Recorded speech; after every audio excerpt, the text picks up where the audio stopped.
31শে August ঢাকার engineers ইনস্টিটিউটে আলোচনা সভা।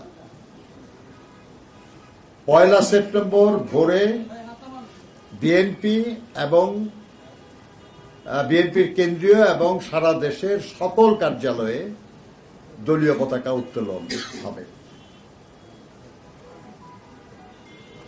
দলের অঙ্গ এবং সহযোগী সংগঠনের নেতৃবৃন্দ সহ বিএনপির মহাসচিব, জাতীয় স্থায়ী কমিটির সদস্যবৃন্দ তারা সবাই 1 সেপ্টেম্বর বেলা 11টায় বিএনপির প্রতিষ্ঠাতা মহান স্বাধীনতার ঘোষক শহীদ রাষ্ট্রপতি জিয়াউর রহমান বীরোত্তমের মাজার জিয়ারত করবেন।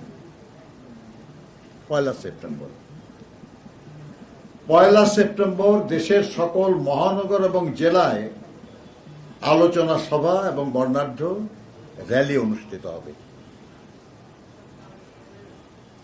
2 সেপ্টেম্বর বিএনপি কেন্দ্রীয় কার্যালয়ের সামনে থেকে বর্ণাঢ্য র্যালি বের করা হবে বেলা 2টায়।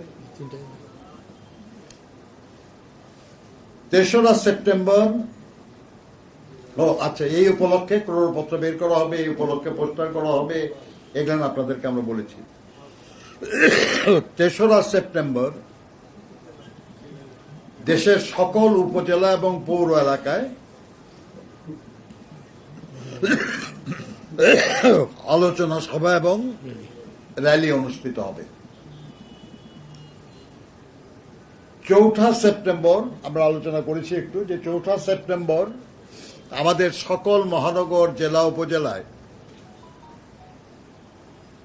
বৃক্ষরোপণ, মৎস্য অবমুক্তকরণ, ফ্রি মেডিকেল ক্যাম্প, ক্রীড়া অনুষ্ঠান ইত্যাদির আয়োজন করা হবে। জনসম্পৃক্ত বিভিন্ন বিষয়। 4 তারিখ 5 তারিখে আমরা কি বললাম? 5 তারিখে আমরা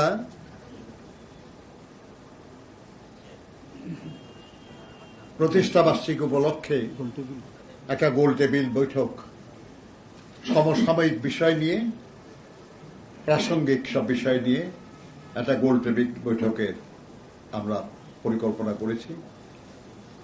এটা স্পেসিফিক স্থান বা বিষয় আপনাদেরকে আমরা জানাবো।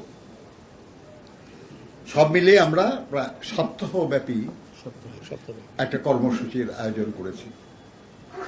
তাহলে বিএনপির 47তম প্রতিষ্ঠাবার্ষিকী উপলক্ষে সপ্তাহব্যাপী কর্মসূচি আমরা আপনাদের সামনে বিবৃত করলাম।